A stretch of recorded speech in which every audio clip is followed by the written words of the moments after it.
ఇప్పుడు ప్రజలకు అర్థం కావడానికి ఇది కాంపిటేటివ్ ఎగ్జామ్.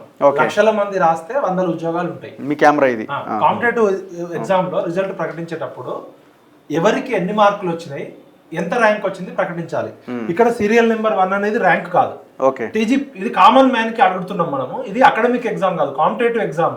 ఈ పోటీ పరీక్షల్లో ఈ పలానా హాల్ టికెట్ నెంబర్ ఎవరు, పలానా హాల్ టికెట్ నెంబర్ కి ఎన్ని మార్కులు వచ్చినాయి, ఎన్ని మార్కులతో ఆయన 1వ నెంబర్ పోస్ట్ అంటే ఏంది, డిఎస్పీయా డిప్యూటీ కలెక్టరా చెప్పాలి. వాళ్ళు ఏ కేటగిరీకి చెందిన వాళ్ళు, ఎస్సీయా ఎస్టీయా బీసీయా ఫిజికల్ హ్యాండిక్యాప్డా మహిళనా చెప్పాలి. సెకండ్ వాళ్ళు ఏ జోన్ లో అప్లై చేసుకున్నారు, వాళ్ళకి ఏ జోన్ లో పోస్ట్ ఇస్తున్నారు అదంతా చెప్పాలా. అంటే అది చెప్పకుండా ఇది గ్రహాంతర వాసులే కాను ఎక్కడో చంద్రమండలంలో ఉన్న కోడింగ్ డీకోడింగ్, ఇది రాకాను ఐఎస్ఐ ఏజెంట్లకు మధ్య జరిగే కూడా. టీజీపీఎస్సీ లక్షల మంది అప్లై చేసుకొని 21,000 మంది మెయిన్స్ ఎగ్జామ్ రాస్తే సపోజ్ ఈ పలానా హాల్ టికెట్ నెంబర్ 1030 అతనికి 1వ నెంబర్ పోస్ట్ వచ్చింది.